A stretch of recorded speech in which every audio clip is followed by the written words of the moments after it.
Comme toute œuvre, l'arrivée de ce nouveau-né dans le vaste programme des émissions a pour mission de se faire une touche particulière. Rendre vivant et redonner du souffle aux questions nationales qui constituent un repère pour les générations actuelles et à venir. Telle est la vocation profonde de leur mission à domicile.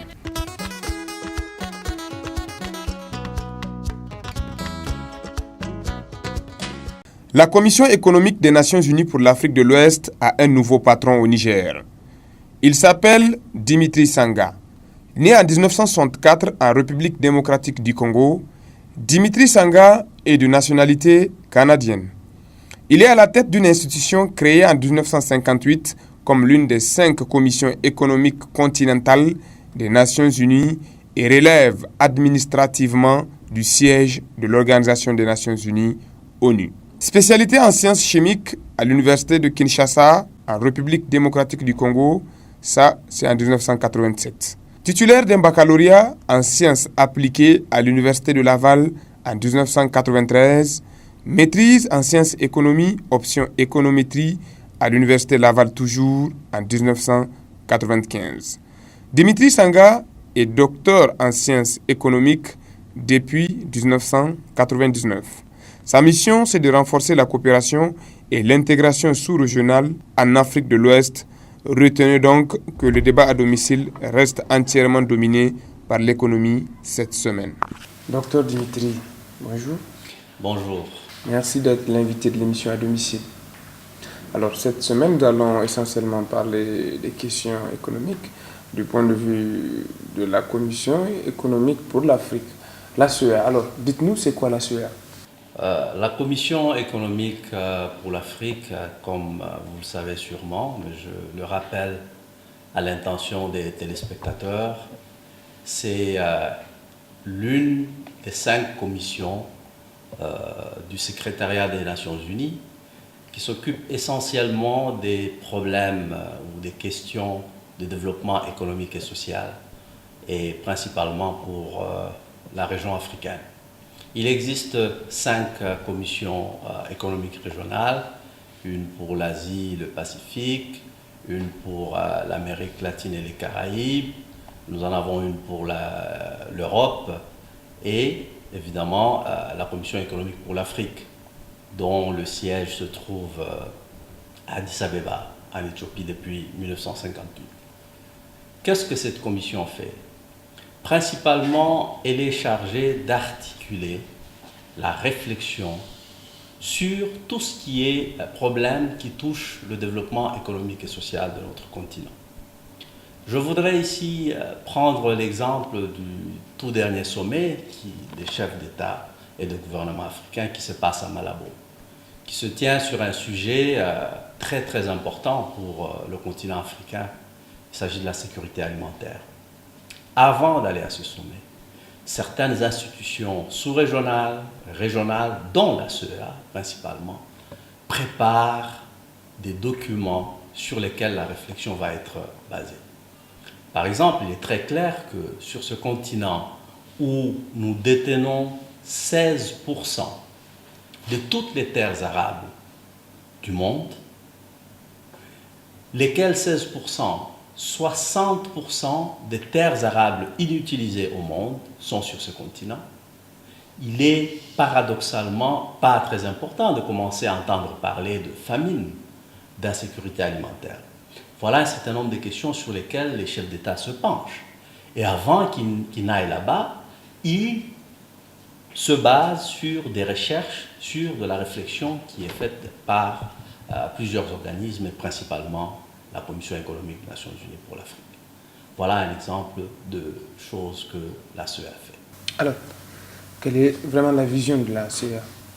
La vision de la CEA s'articule sur 2 points principaux. Comme vous le savez peut-être, au cours de 10 dernières années, parmi les 10 économies les plus performantes au monde, 7 sont non seulement de l'Afrique, mais aussi de l'Afrique subsaharienne. Il s'agit là des très très bonnes nouvelles et on a des bonnes raisons de s'en réjouir.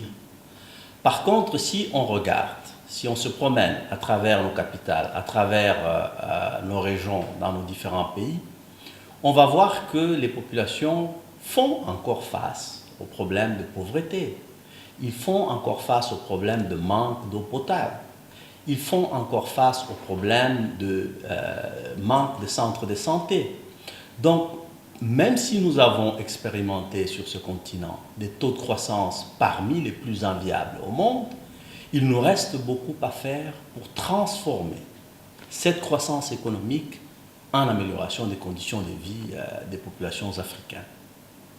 Alors nous avons fait la réflexion au niveau de la CEA et nous nous sommes rendus compte qu'il y a deux problèmes.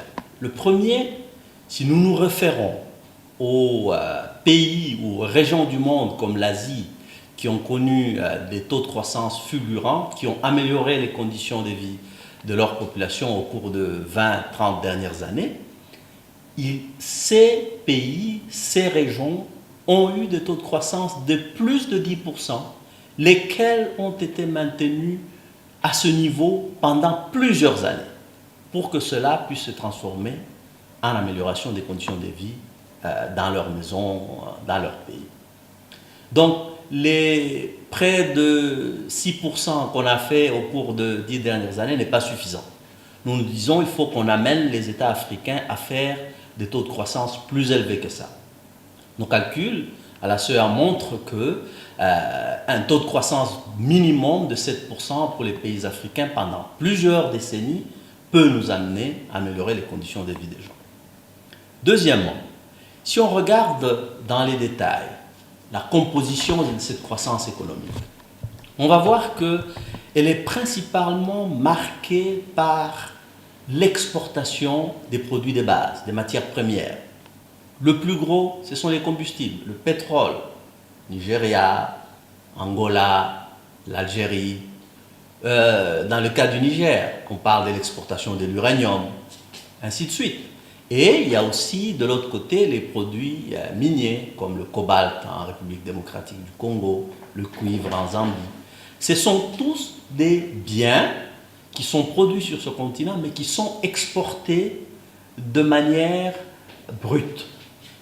Donc il n'y a pas eu suffisamment de transformation. C'est ainsi qu'on voit que cette croissance économique-là n'a pas réduit la pauvreté, n'a pas réduit le chômage.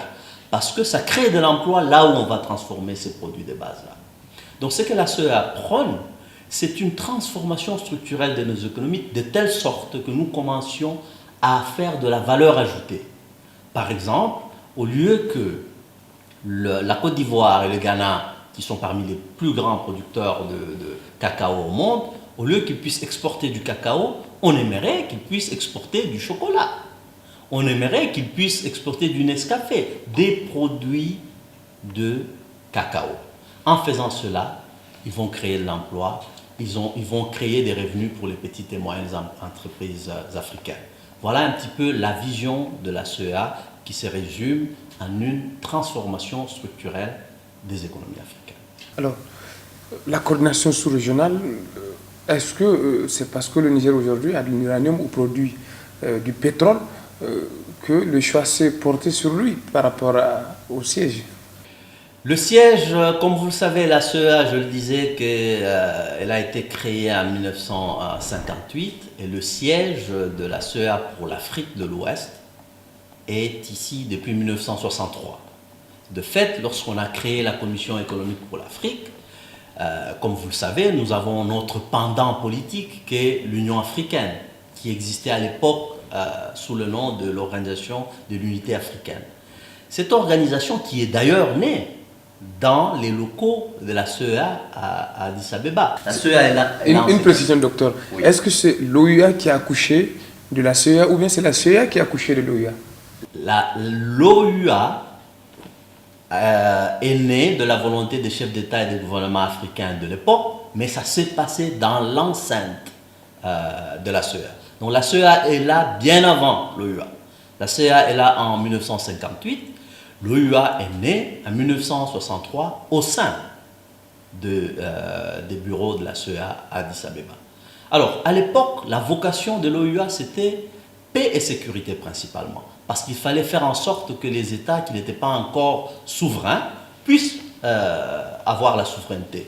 Il y avait encore des problèmes avec l'apartheid en Afrique du Sud. C'est un front sur lequel les dirigeants africains étaient unis pour lutter contre cette occupation-là.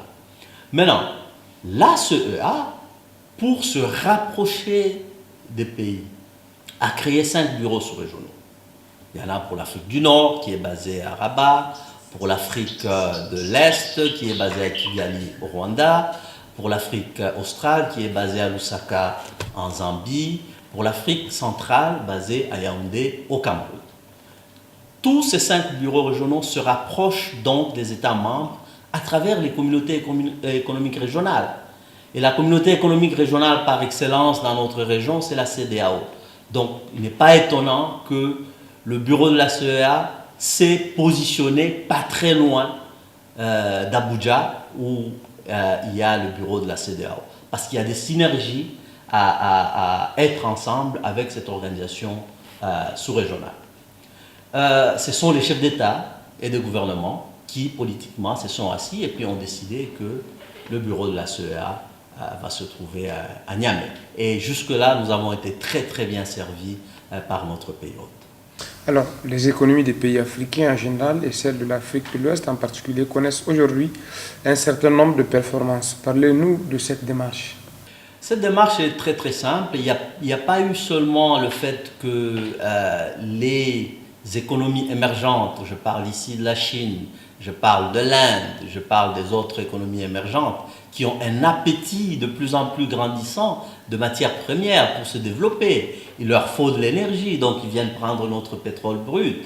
Il leur faut de la matière première pour pouvoir construire, faire développer leur pays. Donc ils viennent les chercher en Afrique. Donc ça, c'est une première raison. La deuxième, c'est que les pays africains eux-mêmes, à travers les discussions que nous avons, les plateformes de discussion, la CEA, la Banque africaine de développement, la Commission de l'Union africaine, nous avons travaillé ensemble pour montrer à nos dirigeants, aux dirigeants africains, qu'il faut avoir une certaine gouvernance économique si nous voulons aller dans le sens du développement. Donc, il est très clair que la plupart des économies africaines contrôlent bien leur niveau d'inflation. La plupart des économies africaines contrôlent bien leur taux de change. La plupart des économies africaines ont des niveaux de déficit budgétaire qui sont bien en deçà de ce que nous connaissons des pays occidentaux actuels, comme la Grèce. Le niveau de la dette par rapport au PIB des pays africains n'est pas du tout comparable à ce que nous observons en Occident. Un exemple de ça, c'est que la plupart des pays africains, nous sommes autour de 17% du PIB qui constitue la dette. Alors que les pays qui aujourd'hui connaissent des problèmes de croissance, les pays dits développés, ils ont des ratios dette PIB qui sont de l'ordre de 90% et d'autres qui vont bien au-delà de 100%. Donc cette discipline macroéconomique a aussi contribué à attirer les investissements en Afrique et donc à contribuer à la croissance économique. Je vais vous donner un exemple pour illustrer cela. L'aide publique au développement, qui dans le passé était une des plus grandes composantes de la croissance, parce que les pays allaient chercher cette aide publique pour se lancer dans les infrastructures, pour améliorer les conditions de santé des individus.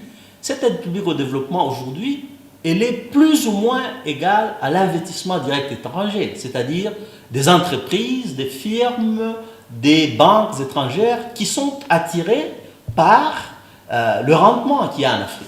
Donc c'est vraiment une très très bonne nouvelle, parce que par le passé, les investisseurs ne se bousculaient pas aux portes pour venir investir en Afrique. Aujourd'hui, ils le font, entre autres parce que nous avons une certaine discipline macroéconomique qui attire ces investisseurs-là. Alors, techniquement, docteur, c'est quoi cette nuance entre les pays sous-développés, émergents et les économies développées? Pour l'instant, nous utilisons un terme, le terme de développement est un terme multidimensionnel qui ne tient pas seulement compte du fait qu'on va parler de la richesse. Généralement, on va vous dire que c'est la richesse des nations et on va mettre des dollars, des chiffres de dollars là-dessus pour les comparer d'un pays à l'autre. Le développement va bien au-delà de ça. C'est que les gens aient accès à l'eau potable, les gens aient accès à la santé, les enfants n'aient pas à marcher 20 km pour aller à l'école. C'est un ensemble de tout ça. Mais en termes de mesure, nous utilisons ce qu'on appelle le produit intérieur brut, ou le PIB, pour mesurer et le taux de croissance et l'évolution du pays. Donc quand on parle des pays développés, c'est des pays qui ont des PIB per capita, c'est-à-dire par personne, qui vont bien au-delà de 10 000 dollars par personne par an. Alors que dans la plupart des pays africains, nous sommes en train de parler des PIB per capita d'à peu près 200, 300 dollars. Donc ça nous fait déjà une classification tout à fait naturelle où ceux qui sont au-dessus d'un certain seuil, on peut les considérer comme développés. Les pays émergents, c'est des pays qui commencent à sortir de cette zone de moins de 1000 dollars par habitant de PIB et aller bien au-delà de ça. Et on en a un certain nombre sur ce continent, l'Afrique du Sud, l'Algérie et autres. Donc vous avez sûrement entendu parler de plusieurs pays qui ont des plans d'ici 2020, 2035, on aimerait être un pays émergent. Ce sont ces genres de classifications. Alors, on parle de plus en plus des transformations structurelles des économies africaines. Qu'est-ce que cela signifie? Cela signifie qu'au lieu que nous nous concentrons principalement aujourd'hui près de 30% du PIB qui nous aide à mesurer la richesse de nos pays, provient du secteur agricole, qui est un secteur très peu productif. Il existe d'autres secteurs, les secteurs des services, il existe le secteur manufacturier, c'est-à-dire là où on fabrique les biens et services que nous utilisons. Ces secteurs-là sont très peu exploités par les pays africains. Ce sont ces secteurs-là qui ont une productivité très importante. Donc la transformation structurelle consiste à faire bouger la main-d'œuvre, les ressources des secteurs primaires vers les secteurs secondaires et tertiaires. Donc nous voulons de plus en plus investir dans les manufactures. Un exemple de ça, c'est que au lieu qu'on se contente de produire l'oignon, vous savez que le Niger est un grand, si pas le plus grand producteur d'oignons en Afrique de l'Ouest, au lieu de se contenter tout simplement de produire l'oignon, nous voulons qu'on puisse le transformer un petit peu. Et ça, comme je le disais, va créer un petit peu de valeur ajoutée et va créer de l'emploi. Ça serait ce shift-là que nous voulons avoir. Nous voulons sortir du primaire, c'est-à-dire la culture pure et dure dans les champs de la tomate ou de l'oignon, à en faire une transformation pour qu'on puisse mettre dans une boîte qu'on ait une pâte tomate que nos mamans, que nos sœurs utilisent pour préparer à manger. Voilà la transformation structurelle en deux mots. L'Afrique aujourd'hui, avec toutes ces crises économiques générationnelles qu'elle a connues, est-ce qu'elle est véritablement prête pour cette transformation structurelle? Il y a plusieurs signes qui nous montrent que l'Afrique est vraiment prête pour cette transformation structurelle. Premièrement, de plus en plus, on commence à se préoccuper des problèmes de sécurité alimentaire. Donc les gens ne se contentent plus à dire nous allons produire l'uranium que nous allons exporter, nous allons produire le cuivre ou le cobalt que nous allons exporter brut. Ils se disent il faut qu'on produise aussi des choses que nous pouvons d'abord nous-mêmes consommer. Il faut qu'on produise des choses que nous pouvons échanger facilement avec nos voisins immédiats. C'est cette volonté-là qui nous dit que intellectuellement, les Africains sont prêts à passer vers la transformation structurelle. Deuxième fait, c'est la confiance que nous inspirons aujourd'hui. L'Afrique est fréquentable aujourd'hui, et principalement du point de vue financement. Il y a quelques années, les investisseurs ne se bousculaient pas aux portes. Ils venaient tout simplement pour investir dans les grands chantiers, comme l'exploitation minière, l'exploitation du pétrole. Aujourd'hui, on le voit de plus en plus dans les secteurs des services. Je ne veux pas citer des compagnies, mais je peux le faire. Vous avez maintenant Orange, vous avez Vodacom, vous avez toute une flopée d'entreprises dans les télécoms qui sont installées en Afrique, qui viennent avec des investissements, c'est parce que nous inspirons confiance. Si nous pouvons le faire dans les télécoms, nous pouvons bien le faire dans d'autres domaines où on va transformer le lait en yaourt, on va transformer le lait en fromage et autres. Donc je pense que l'avenir est très très clair pour nous. Il y a ce changement, ce shift en mentalité qui fait que nous soyons prêts. Troisième chose, nous sommes l'un des continents le plus jeune du monde. D'ici 2050, la moitié de la population de ce continent, nous sommes à peu près à 1,250 milliard aujourd'hui. D'ici 2050, si tous les paramètres continuent à être les mêmes, nous allons être 2 milliards sur ce continent. Et de ce 2 milliards, la moitié va avoir 24 ans. C'est en même temps une opportunité unique, mais ça peut aussi être une bombe à retardement. Ça peut être une opportunité unique si nous préparons ces jeunes très bien en formation. Et quand je parle de formation, je ne parle pas seulement des diplômes de doctorat, de maîtrise ou des licences.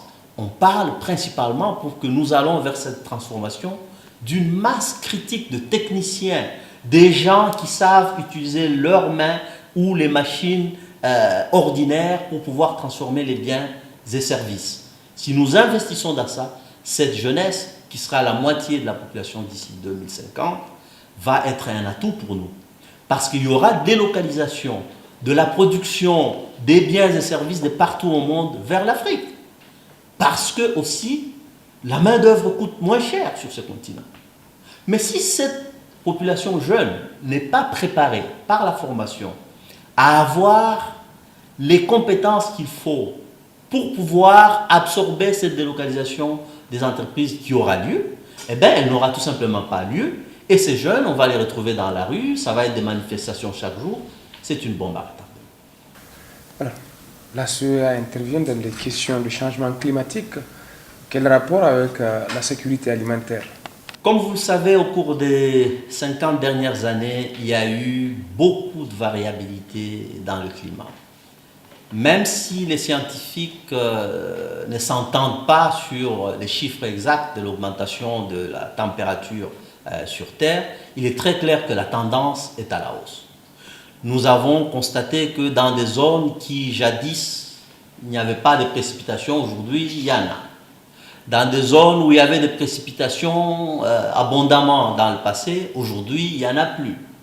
Un exemple concret de ça, c'est le lac Tchad, qui comparativement à il y a 40 ans n'est qu'à 10% de la superficie qu'il couvrait. Et donc ça a d'énormes conséquences. En termes de l'eau, la disponibilité de l'eau et l'utilisation de l'eau par les gens, pas seulement pour boire, mais pour l'agriculture, mais pour aussi le bétail, ça a beaucoup de ramifications. Deuxièmement, nous avons des problèmes d'énergie. Dans presque tous les pays africains, nous sommes en déficit d'énergie, il y a des délestages chaque jour. Le potentiel hydroélectrique que ce continent a est un potentiel énorme. Mais les changements climatiques viennent bouleverser tout ça. Parce que les rivières qui étaient florissantes il y a de cela quelques années commencent à avoir des problèmes d'approvisionnement en eau. Donc tout ça sont des facteurs qui vont affecter notre capacité à non seulement produire les biens de l'agriculture, mais aussi, comme nous insistons, à les transformer. Parce que si nous n'avons pas l'énergie, comment allons-nous installer des usines pour pouvoir mettre en boîte les tomates, pour pouvoir mettre en boîte les mangues qui pourrissent dans nos villages? Voilà comment les changements climatiques vont de plus en plus affecter la sécurité alimentaire. Par contre, nous disons que c'est un problème, mais il n'est pas insurmontable. Pourquoi? Parce qu'il y a des alternatives à ça. Alternative à l'hydroélectricité, c'est quoi? Partout où il y a le désert, il y a l'ensoleillement est là. Donc nous pouvons capturer l'énergie solaire et pouvoir transformer ça en électricité.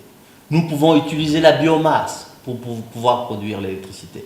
Voilà autant de moyens que nous pouvons utiliser pour pouvoir réduire un peu les effets du changement climatique, non seulement sur la sécurité alimentaire, mais aussi sur la vie de tous les jours et la transformation structurelle de nos économies. Dernier point sur ça, nous avons aussi une chance en tant qu'Afrique parce que nous n'avons pas encore atteint la vitesse de croisière du développement. Ce qui fait que nous ne sommes pas pris avec des technologies qui ont déjà été adoptées. Nous pouvons choisir maintenant des méthodes nouvelles.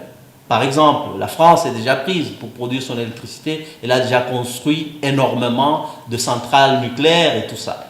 Nous, aujourd'hui, on n'a pas encore ça. Donc, on peut choisir de l'énergie solaire, de l'énergie qui provient de la biomasse ou d'autres sources. On va faire une analyse bénéfice-coût et voir ce qui est moins cher pour nous. C'est ça l'avantage aussi de n'avoir pas été très rapide dans le sens du développement. Cette institution qui est basée au Niger, concrètement, qu'est-ce que vous apportez pour ce pays en termes d'action et de développement? Je voudrais, avant de répondre à cette question, vous dire que la CEA fait bel et bien partie du système des Nations Unies. Et quand on parle du système des Nations Unies, il y a une division de travail très claire à l'intérieur. Nous faisons partie directement du secrétariat et du département des affaires économiques et sociales. Vous connaissez sûrement le département qui s'occupe de la paix et sécurité, qui envoie les missions de la paix là où il y a du trouble. Et vous connaissez aussi sûrement l'Assemblée générale des Nations Unies, où les chefs d'État et de gouvernement représentent nos pays. En dehors de ça, qui est le secrétariat, duquel fait partie la CEA, nous avons créé des fonds et programmes. Le FNUA, c'est un fonds. L'UNICEF, nous avons l'OIM et tous les autres. Il y a donc une division du travail qui fait que pour la mise en œuvre de toutes ces réflexions, de toutes ces idées sur les changements climatiques, de toutes ces idées sur la sécurité alimentaire, de toutes ces idées sur la croissance économique, il y a des agences spécialisées. Donc tout ce qui concerne l'enfance, c'est l'UNICEF qui s'en occupe pour les mettre en œuvre. Nous les accompagnons en termes de réflexion. Maintenant, qu'est-ce que nous faisons pour le Niger?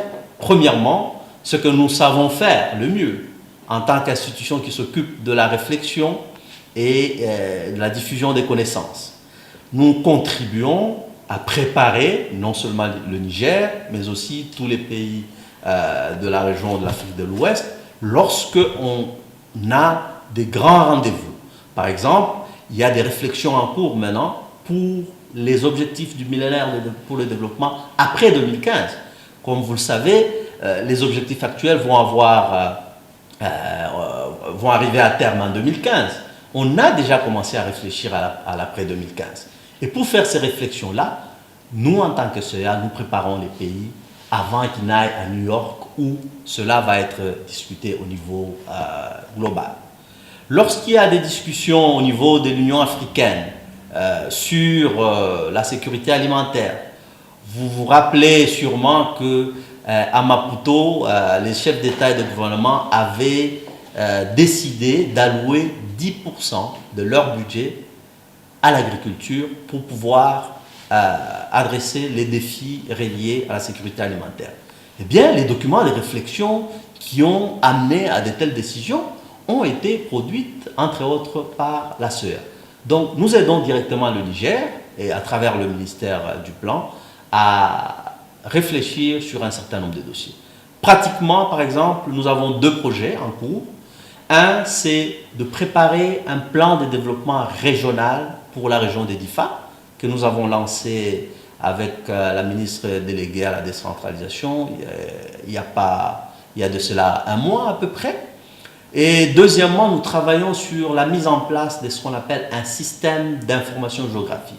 C'est qu'on prend des données des populations, des données sur les enquêtes, et on les couple avec des données référencées qui vont nous permettre de dire où sont placées les écoles au Niger, quelle est la distance entre les écoles et les villages, comment est-ce que la population est placée de part et d'autre du fleuve Niger.